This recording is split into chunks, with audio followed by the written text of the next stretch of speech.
사람이 만든 책보다 책이 만든 사람이 더 많습니다. 내비책방. 안녕하세요. 내비책방입니다. 오늘 소개해드릴 책은 바둑 읽는 CEO입니다. 정수현 지음. 바둑. 흐름을 꿰뚫는 생각의 향연. 결정적 한 수에서 배우는 판세를 읽는 기술. 출판사 21세기 북스. 네. 오늘은 바둑과 관련된 책을 가지고 왔습니다. 출간된 지는 시간이 좀 지났지만 사실 바둑이라는 것 자체가 굉장히 오래된 어떤 문화의 하나 아닐까 싶습니다. 따라서 바둑을 다루는 책은 오래전에 출간이 됐든 현재 출간이 됐든 조금은 다를 수 있겠지만 그 바둑 고유의 문화 자체는 동일하지 않을까 싶어요. 바둑이 가지고 있는 힘, 바둑이 가지고 있는 그 바둑만의 세상. 저는 바둑을 둘 줄 모릅니다. 바둑을 둘 줄 모르나 굉장히 관심은 많아요. 한 번도 배워본 적이 없고 왠지 모르게 이것을 배우게 되면 깊이 빠지지 않을까 하는 생각은 혼자서 합니다. 바둑과 관련된 요즘에는 영화도 많이 나왔고 그리고 유명한 드라마가 또 있었죠. 미생이라는 드라마로서 국민들께서도 여러분께서도 이 바둑을 조금 접해 보시지 않았을까 싶은데 관심 정도는 한 번쯤 가지지 않으셨을까 싶습니다. 그리고 과학계에서는 또 우리나라의 이세돌 기사님께서 알파고와 대결을 해서 또 유일하게 승리를 거두셨던 그런 사건들이 있었기 때문에 또 바둑은 거의 이름은 다 들어보시지 않았을까 싶어요. 자, 바둑을 통해서 회사를 경영하거나 혹은 삶을 경영하는데 어떤 도움을 얻을 수 있을지, 바둑이 이 세상을 어떻게 설명하고 있는지, 그런 것을 좀 알아볼 수 있는 책이 아닐까 싶습니다. 자, 바둑. 바둑. 소개 시작하겠습니다. 목차 소개부터 드려볼게요. 처음으로 저자의 글, 바둑, 한 수 앞을 꿰뚫는 생각의 향연. 프롤로그, 바둑이란 무엇인가? 저 같은 사람은 이 바둑이란 무엇인가? 이 부분부터 꼼꼼하게 한번 봐야 할 것 같습니다. 1부, 한 판의 바둑에서 배우는 생각의 기술. 생각의 차이가 승리를 이끈다. 좋아하는 수는 결과도 좋다. 부분보다는 전체를 생각하라. 외운 다음 잊어버려라. 상대방의 자리에서 생각하기. 남의 집이 커 보이면 진다. 생각의 틀을 바꿔라. 개념 정리부터 명확히 하라. 동전의 양면을 함께 보라. 일부에서 소개하는 그 소제목들, 주제들만 보더라도 이미 이 바둑에서 우리가 배울 수 있는 것들이 너무 많다는 생각이 듭니다. 인생의 모습과 바둑의 모습이 별로 다르지 않아 보입니다. 자, 2부. 남보다 멀리 보는 고수들의 미래 예측법. 하긴 바둑은 그 경기가 끝나기 전까지는 기사의 어떤 생각으로 기사가 꿈꾸는 계획한 그리는 그림으로 계속해서 흐름이 이어져 가겠죠. 미래 예측을 한다. 이 바둑을 하시는 분들이 이런 것들을 잘 할 수 있지 않을까 싶습니다. 그 미래를 그려가는 과정 안에서도 여러 가지 돌발 상황이 생기고 문제가 생기는 것들을 해결해 나가면서 때로는 목표를 바꿔 나가면서 계속 경기를 하게 되니까요. 바둑에 경기라는 말을 붙이는 것도 좀 어색해 보입니다. 대국이라고 하죠. 대국. 네. 이 대국이 어떤 의미인지도 갑자기 좀 궁금해지는데 그것은 나중에 제가 알아보도록 하겠습니다. 무엇을 선택할 것인가? 판의 결과를 미리 생각하라. 미래 예측에도 방법이 있다. 공부하고 또 공부하라. 적어도 세수는 읽고 행동하라. 수익기는 만약에에서 출발한다. 먼저 형세부터 판단하라. 목표가 명확해야 결과도 분명하다. 상대의 마음을 읽어라. 가는 길이 하나만 있는 것은 아니다. 미리 결과를 평가하라. 3부. 한 수에서 터득한 이기는 기술. 죽이지 않고도 이길 수 있다.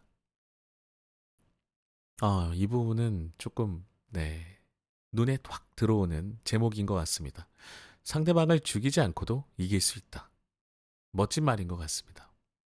요새는 너무 심화된 경쟁 사회다 보니까 꼭 나와 경쟁을 하고 있는 그 경쟁자를 제거해야만 내가 이길 수 있다고 생각하는데 한편으로는 좀 너무 삭막하고 좀 무서운 사회가 아닌가 싶기도 해요. 같이 가거나 죽이진 않고도 공존할 수 있는 방법이 있다면 그것이 더 나은 방법이지 않을까 싶습니다. 자꾸 삭막해지다 보니까 서로를 미워하고 견제하고 이런 것들만 남아있는 것 같아서 뭐 그런 생각을 좀 해보게 됩니다. 승리를 탐하면 진다. 상대를 가벼이 보면 반드시 패한다. 찌를 호박이 없으면 칼을 칼집에 넣어라. 과욕은 무리수를 부른다. 위기 때는 오히려 기다려라. 때로는 돌을 버려라. 돌이라는 건 바둑돌을 말하는 것 같습니다. 한 수를 두더라도 효율을 생각하라. 상대가 강한 곳에서는 화평책을 취하라. 상대방이 강한 곳에서는 굳이 경쟁하지 말고 평화롭게 대하는 방법을 취하라는 것 같습니다.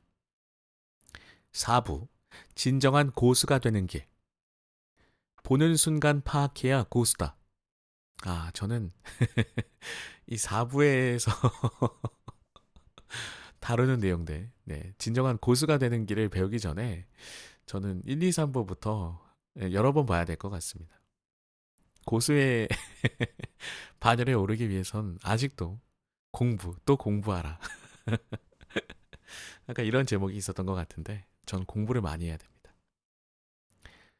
몰입의 핵심 조건, 즐거움. 강점으로 승부하라. 시대를 앞서가는 최신 정보의 힘. 현장에서 직접 파악하라. 기억은 기록에서 출발한다. 초심으로 준비하라. 이론 없는 실전, 실전 없는 이론의 공허함. 진정한 실력은 복기에서 나온다. 복기라는 건 쉽게 설명드리면 복습이죠. 제자에게도 배워라. 에필로그. 한 판에 3번은 기회가 온다. 와, 그러면 저는 이 에필로그도 너무 강렬한데, 오늘은 프롤로그와 에필로그만 소개를 좀 해드려 보겠습니다. 이 안에 나오는 내용들은 굉장히 길지 않습니다. 길지 않다라는 건 핵심적인 내용만 각 주제에 맞게 저자분께서 이렇게 집필하신 것 같아서 한 주제만 하루에 보시더라도 굉장히 편안하게 이 책을 보실 수 있지 않을까 싶어요. 그러니까 이 부분은 독자분들 혹은 청취자분들께 넘겨드리고 저는 이 책을 소개함에 있어 프롤로그와 에필로그 이렇게 소개를 좀 드려보도록 하겠습니다.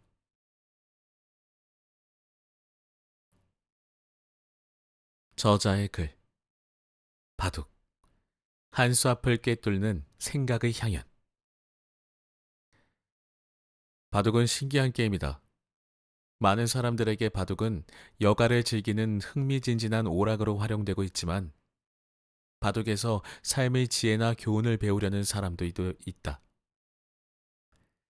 자라나는 아이들에게 바둑이 지능, 정서, 성격 발달을 촉진하는 교육적 도구로 자리 잡은 지는 이미 오래되었다. 갤럽 조사에 의하면 한국인의 80%는 바둑이 교육에 유익하다고 인식한단다. 세계 유례가 없는 한국의 독특한 문화다. 그래서인지 한국은 두뇌 스포츠라 불리는 바둑에서 세계 최강국이다. 조훈현, 이창호, 이세돌 등 한국의 바둑 스타들은 세계의 브레인 코리아를 알리는데 큰 역할을 하고 있다. 바둑을 좋아하는 외국인들은 한국인이라면 누구나 바둑을 잘 두는 걸로 인식하기도 한다. 바둑의 유용함에 대해서는 위기 오득이라 하여 예로부터 전해 내려오는 말이 있다. 득호우, 좋은 벗을 얻는다. 득인화, 사람과의 화목을 얻는다. 득교훈, 삶의 교훈을 얻는다. 득시모, 마음의 깨달음을 얻는다. 득천수, 천수를 누리게 한다.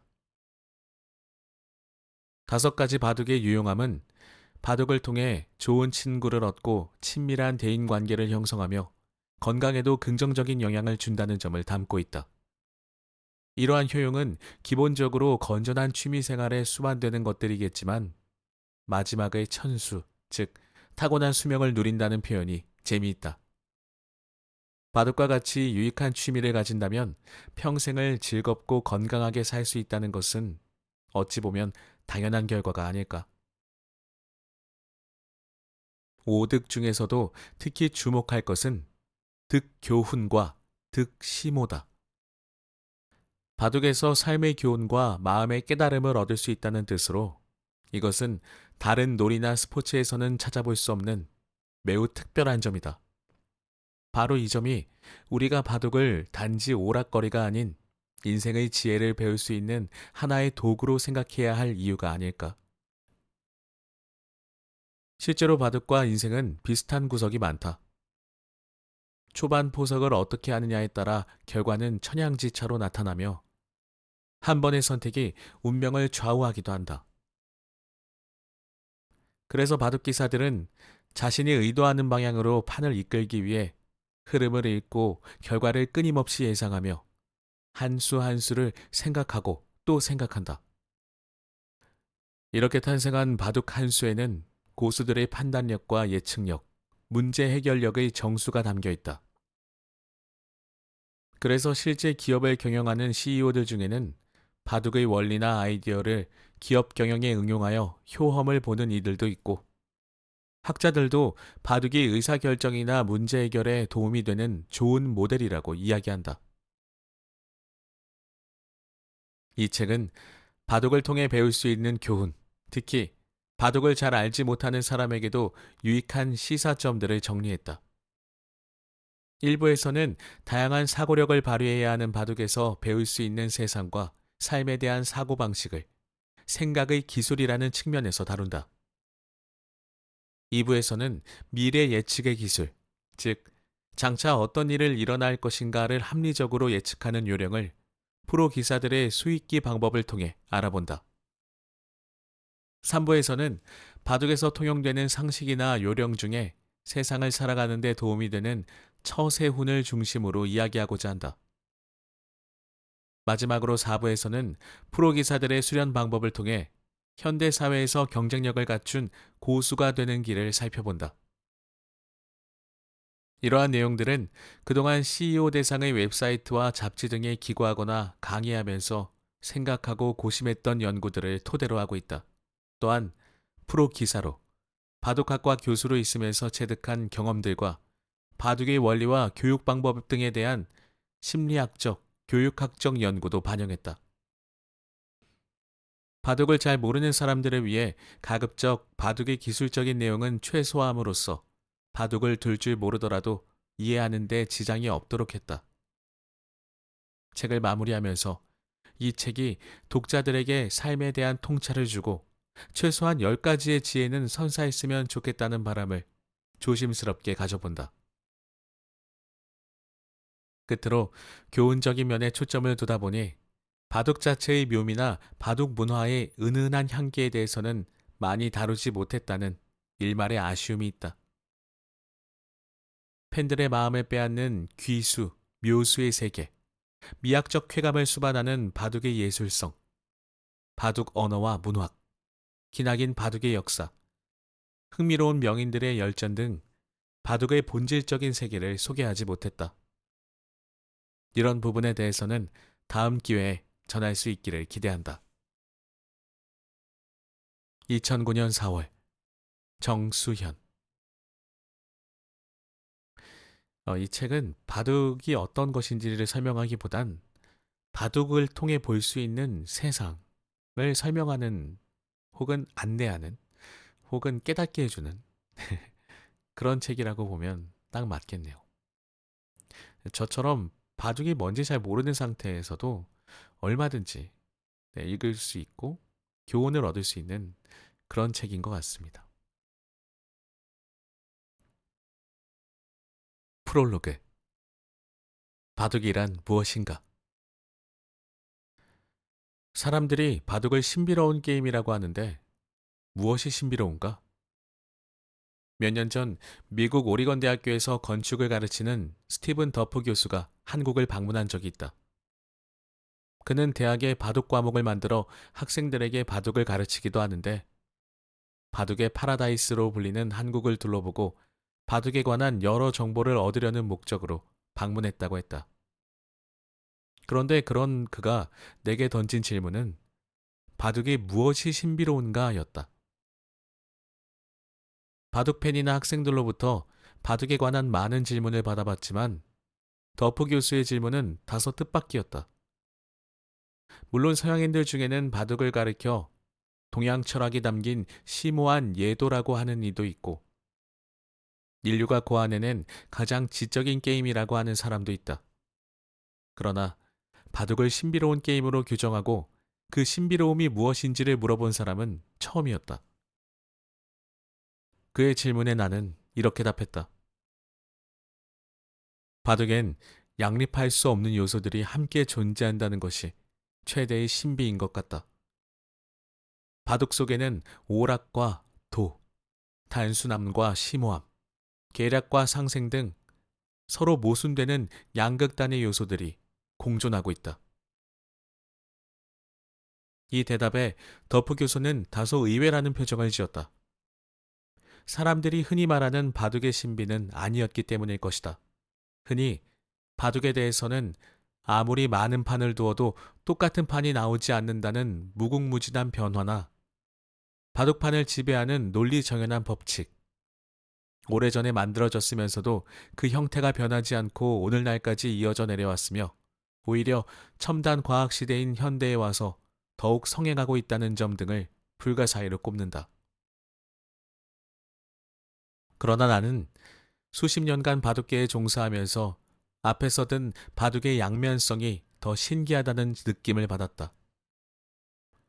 서로 공존하기 어려운 이질적인 요소들이 함께 균형을 이루며 바둑의 묘미를 배가시키는 것은 다른 분야에서는 찾아보기 어려운 신비임이 분명하다.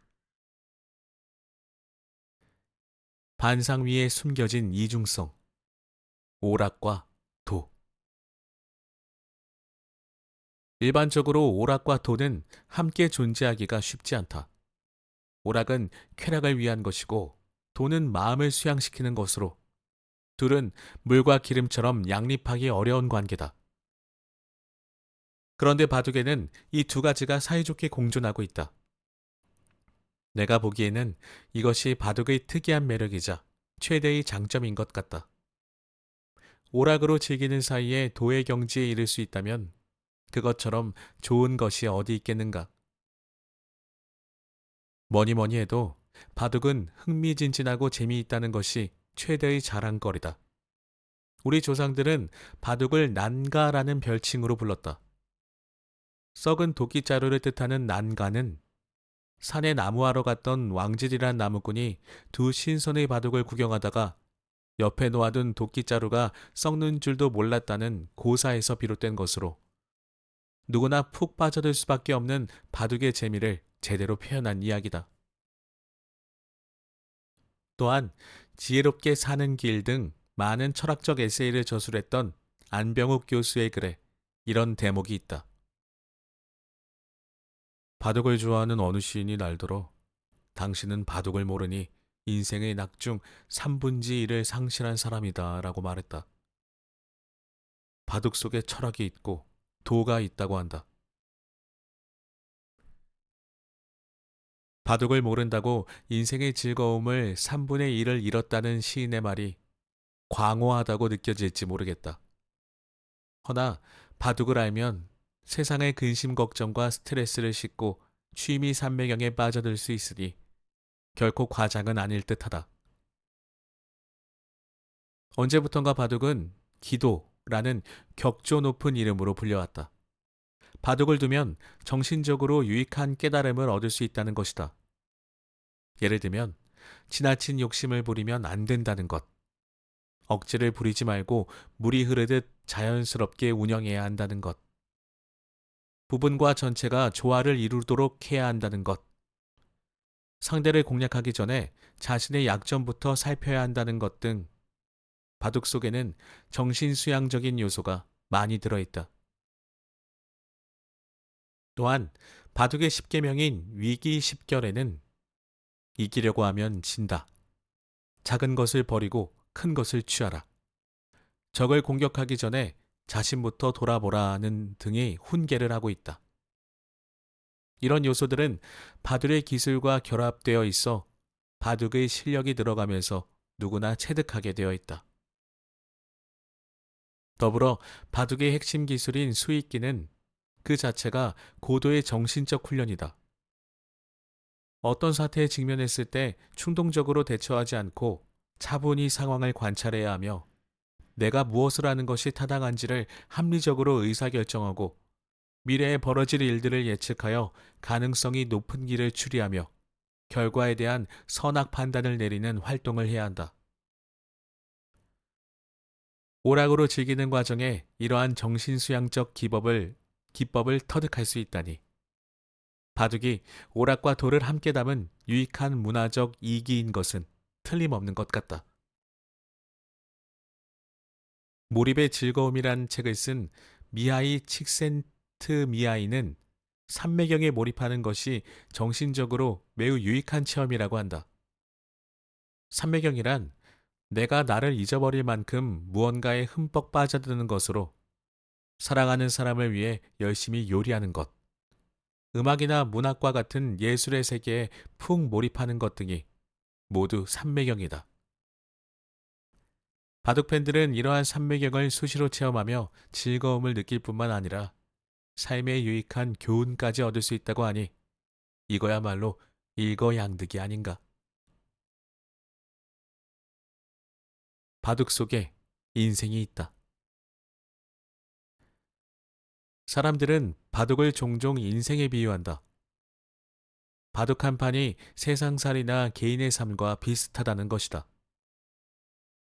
미국 바둑협회에서 발간하는 아메리칸 고 저널에서는 바둑을 인생과 닮은 것이라고 적고 있다. 또한 옛 선비들은 시가에서 세사기일국이란 구절을 종종 읊었다. 세상사가 바둑 한 판과 같다는 뜻이다. 조선시대의 문호 서거정은 두 아이가 바둑 두는 장면을 시로 읊으며 세상사가 저 아이들 바둑 같으리라고 표현했다. 현대의 시인들도 바둑에 관한 시를 읊으면서 인생을 노래하는 경우가 종종 있다. 이민각은 바둑이란 시에서 오직 바른 길만이 바둑길, 인생의 길, 바둑, 그래서 인생이네 라고 적었고 이득현은 바둑이야기란 시에서 적에게 잡혔던 대마가 부활하는 것을 세옹지마에 비유하여 이렇게 읊기도 했다. 다 잡아놓은 말이 꿈틀거리고 다 죽었던 말이 구사일생한다. 인간 만사가 세옹지마라 하지 않던가. 후회해야 소용이 없다. 조화와 균형을 이루기가 이리도 어려울까. 인간사가 다 이러하노라. 시인들뿐만 아니라 일반인들의 눈에도 바둑판은 인생의 축소판으로 보이는 것 같다. 많은 사람들이 바둑 속에 인생살이가 들어있다고 말하고 잡지나 신문과 같은 언론에서 자주 사용하는 용어인 포석, 정석, 자충수, 수순, 초익기, 대마불사 등은 바둑판의 현상과 사회 현상 사이에 유사한 점이 있음을 보여준다. 종종 바둑과 인생을 연결시킨 특강이나 글을 여러 곳에서 요청받는다. 바둑을 업으로 하는 사람으로서 이 주제에 대해 관심을 가지게 됐고, 내 나름대로 바둑과 인생의 유사점을 연구해 보았다. 그중 몇 가지 이야기를 하고자 한다. 어떤 인생을 둘 것인가? 대학에서 교양바둑 과목을 수강하는 학생들에게 바둑과 인생의 유사점을 적어보라고 했더니 많은 학생들이 바둑을 두는 과정과 인생의 과정이 비슷하다는 견해를 피력했다. 한 판의 바둑은 통상 초반, 중반, 종반의 세 단계로 나뉘며 각 단계를 포석, 중반전, 끝내기로 칭한다. 포석은 영토의 기초를 쌓는 단계, 중반전은 그 토대 위에서 본격적인 싸움을 하는 단계, 끝내기는 마무리하는 단계에 해당한다. 이 세 단계를 학생들은 인생의 초년기, 중년기, 노년기에 비유했다. 미처 이런 생각을 못했는데 학생들의 의견을 듣고 보니 그럴듯했다. 바둑에서 초반의 포석이 나쁘면 다가올 중반전에 악전고투를 하듯이 인생에서도 아동기와 청소년기를 잘 보내지 못하면 중년기에 남들보다 고생을 더할 수도 있다. 본격적인 활동을 하는 중년기는 바둑의 중반전처럼 기간도 길고 사건의 영향도 크다. 중반전을 어떻게 사느냐에 따라 그 사람의 삶이 결정된다고 해도 과언이 아니다. 중년기에 성취를 이룬 사람은 노년에 가서도 삶의 만족을 느끼고 자신 있게 살지만 그렇지 못한 사람은 인생을 헛살았다는 생각에 마음속 깊은 곳에서 절망감을 느끼게 된다. 마무리 단계인 노년기 또한 중요하다. 끝내기를 잘 못하면 좋은 바둑도 패배로 끝날 수 있다. 노년을 잘 보내야 한 판의 멋진 인생이 될 것이다. 물론 중반전을 워낙 불리하게 치러 놓으면 노년기인 끝내기에 가서 회복이 쉽지 않다.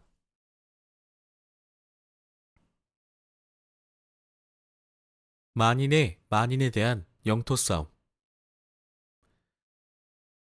바둑은 기본적으로 영토를 차지하기 위한 싸움이다. 한 집이라도 영토를 많이 차지한 사람이 승리한다. 여기서 바둑의 영토를 집이라고 부르는 것은 한국만의 독특한 문화다. 외국에 나가 바둑의 집을 하우스라고 표현하면 아마 이상한 표정을 지을 것이다. 집을 글로벌 시대에 맞게 국제적인 용어로 바꾸려 해도 쉽지가 않다.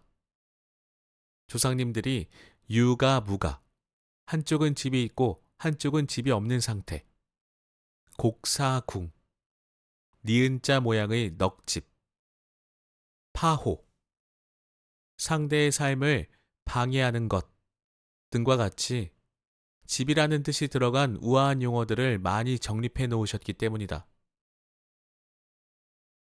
영토든 집이든 둘 다 영역을 에워싸 자신의 소유로 만든다는 것은 비슷하며 바둑을 영토 싸움이라고 정의하는데 이의를 달 사람은 없을 것이다.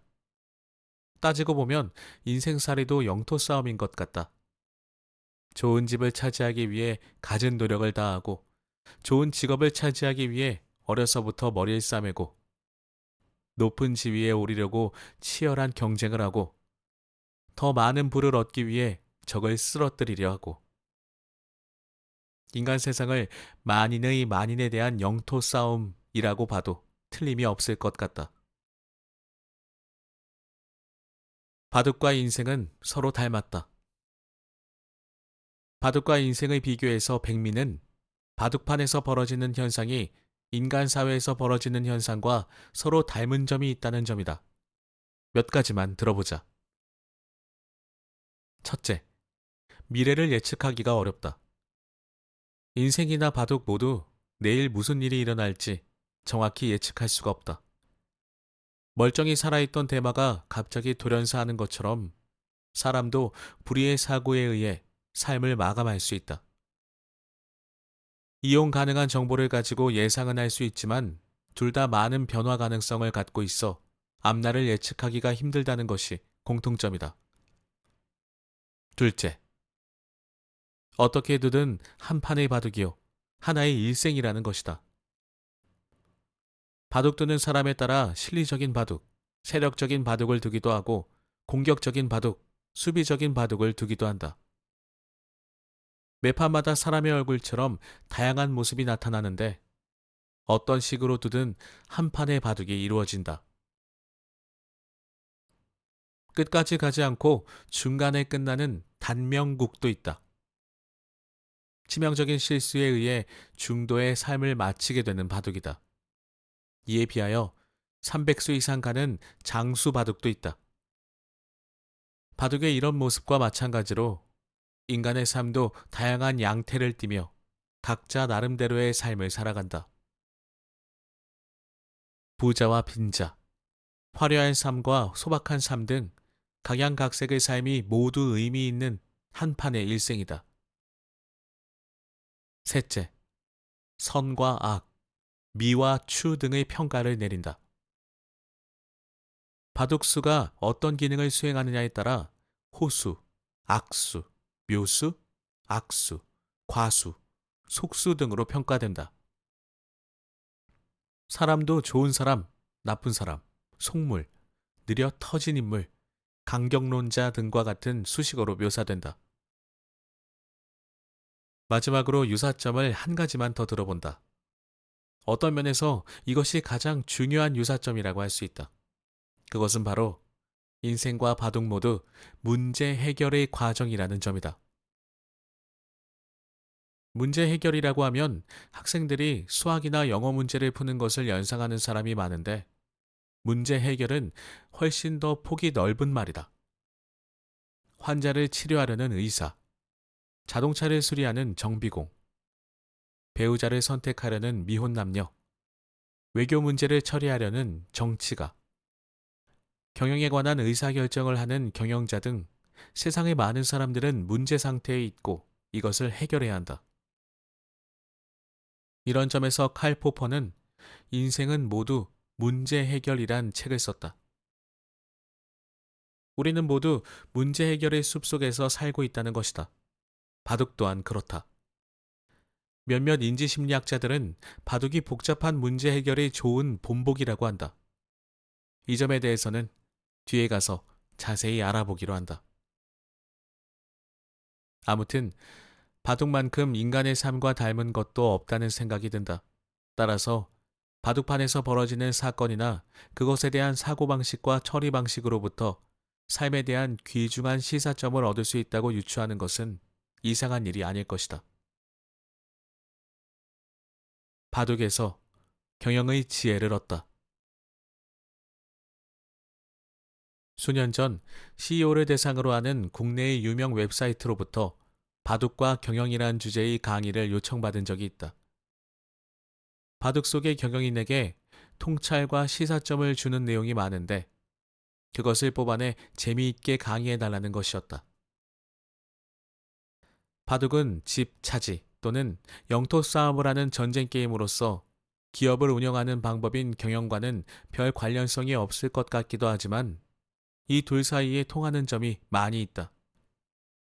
실제로 유명 CEO 중에서는 바둑에서 경영의 원리를 도출하여 적용하는 사람들도 있다.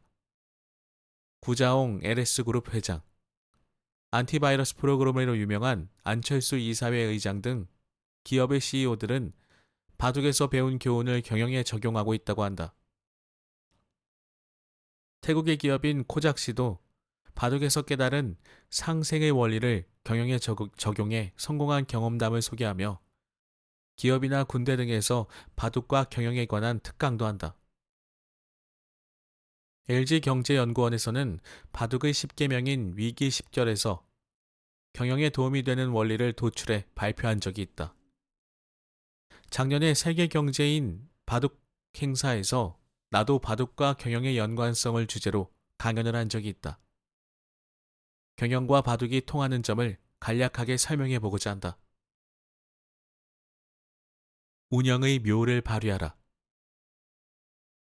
기업은 기본적으로 조직의 운영을 통하여 생산과 판매 등의 활동을 한다. 조직을 효과적으로 운영하여 능률을 올리는 것이 기업의 성과에 큰 영향을 미친다.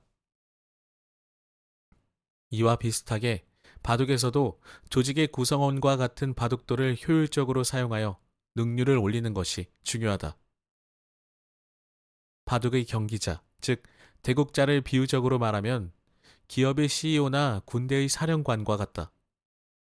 대국자가 부하나 병사에 해당하는 바둑돌을 적재적소에 투입하여 국면을 운영하는 것을 운석이라고 하는데, 이 운석을 잘하고 못하느냐에 따라 바둑판의 유불리가 갈린다. 그래서 운영의 묘를 발휘하기 위하여 바둑의 고수들은 각각의 바둑돌이 유기적으로 상호작용하여 효율을 극대화하도록 한다. 그리고 바둑판 전체를 바라보며 세력의 판도나 사태의 경중을 살펴 가장 중요한 곳부터 처리해 간다. 수익기가 핵심이다. 기업의 CEO에게 있어서 가장 중요한 일은 아마도 의사결정일 것이다. 업무 결제나 인사 등과 같은 문제에서부터 기업의 확장이나 구조조정, 사업의 진퇴 등 수많은 문제에서 경영자는 고심에 찬 결정을 해야 한다. 이러한 결정이 잘못되면 잘 나가던 기업이 도산하는 사태에 이르기도 한다. 심지어 정치에서도 CEO의 결정이 국가나 당의 존립과 성쇠에 큰 영향을 미친다. 전쟁이냐 타협이냐의 갈림길에서 대통령의 결단이 국가 경제와 국제 정세에 어떤 파장을 일으키는지 우리는 주변에서 잘 보고 있다. 바둑에서도 이러한 의사결정이 중요하다. 흑과 백이 한 수씩 교대로 둘 때마다 어느 곳에 둘 것인지 결정해야 한다. 이것을 어떤 수로부터 무슨 일이 일어날까를 예측하는 활동으로 해야 한다. 바로 그것을 수익기라고 하는데, 경영에서도 미래에 어떤 사태가 일어날까를 분석하고 대응책을 세우는 수익기가 필수적이다. 밑에 그림은 흑과 백이 포석을 하고 있는 상황이다. 다음 흑돌을 A에 두어 오른쪽에 광활한 진영을 구축할 것인가, 아니면 B에 두어 백의 영역을 분할하는 작전을 쓸 것인가 하는 선택의 갈림길에 서 있다. 이 장면에서의 의사결정은 향후의 흐름에 큰 영향을 미친다. A는 기업을 확장하여 한 지역을 평정하려는 것과 같다. B는 위험을 분산시켜 다른 곳에 분점을 차리는 것이다. 어떤 방향을 선택하느냐에 따라 금후의 운영과 판세의 흐름이 바뀐다. 자, 지금은 밑에 그림이 있는데, 이것을 설명을 드리기가 어렵네요. 그림의 오른쪽에 위에서 아래쪽으로 이렇게 흑돌들이 분포가 되어 있고, 오른쪽에 치우친 상태로 위에서 아래로 흑돌들이 좀 분포가 몇 개가 되어 있고, 5개가 되어 있고, 백돌은 왼쪽과 이거 설명이 안 되네. 아, 너무 어렵네요. 네. 자, 이번에 이제 흑돌의 차례인 것 같은데, 무슨 의미인지는 알겠어요. 네, 그림을 보니까 무슨 의미인지는 알겠습니다. 자, 넘어가겠습니다. 이기는 전략과 전술이 필요하다. 경영과 바둑에서의 싸움은 크게 두 가지 측면으로 나눌 수 있다. 하나는 자원을 효과적으로 사용하여 효율을 극대화하려는 경제적 싸움이고, 다른 하나는 기업의 생존이나 대마의 사활을 건 싸움이다. 매스컴에선 종종 대기업의 존립과 관련하여 대마불사의 신호가 깨졌다라는 식의 표현을 쓰는데, 이것은 후자의 싸움을 가리킨다. 경제적 측면과 전투적 측면이 묘하게 혼합되어 있다는 것이 바둑과 경영의 공통점이라고 할 수 있다. 바둑에서는 이 두 가지 싸움이 재미있는 대조를 보인다.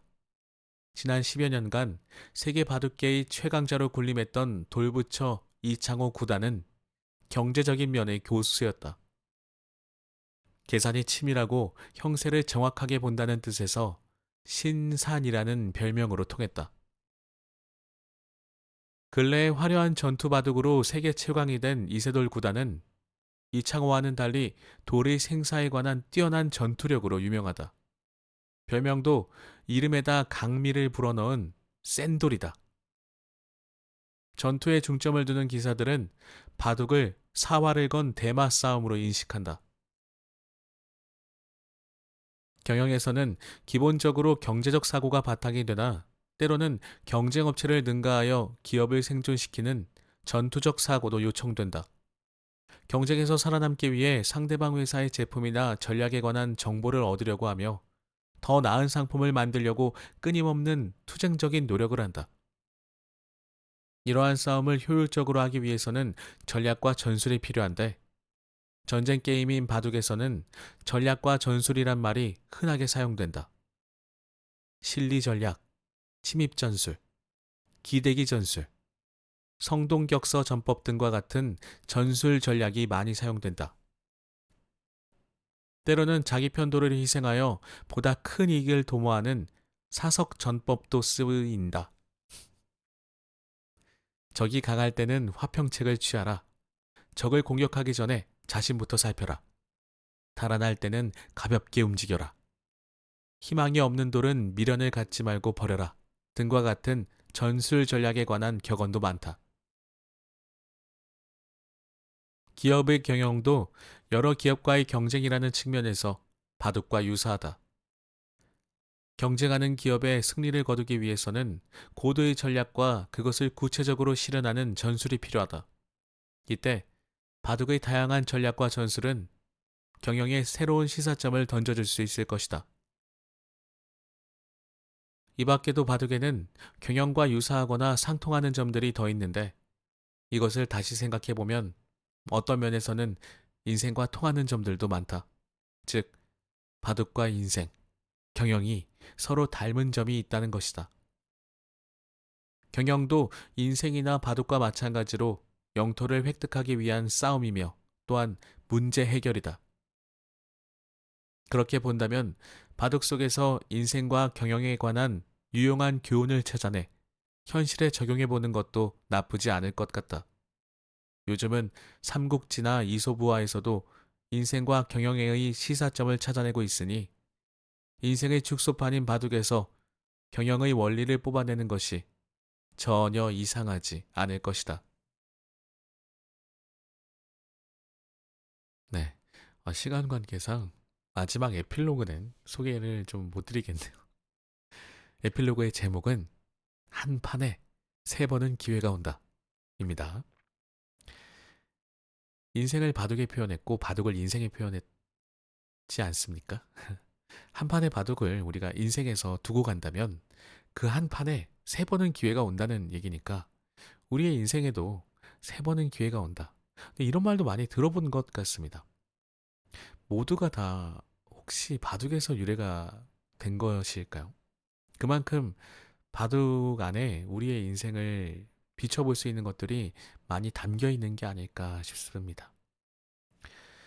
그냥 인생을 이렇게 저렇게 설명하는 것보다는 바둑이라는 것에 빗대어서 설명을 하다 보니까 더 흥미롭고 이해도 잘 되고 좀 재미있는 것 같습니다. 오늘의 책 바둑이 읽는 CEO. CEO가 아니시더라도 우리 모두는 우리 인생을 경영하는 CEO들이잖아요.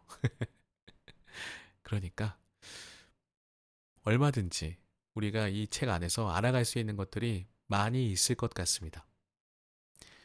오늘 이 책 소개해드리면서 저는 이만 마치도록 하겠습니다. 들어주시는 모든 분들 감사드리고요. 새해 복 많이 받으세요. 저는 다음 시간에도 재미있고 유익한 책으로 인사드리도록 하겠습니다. 감사합니다.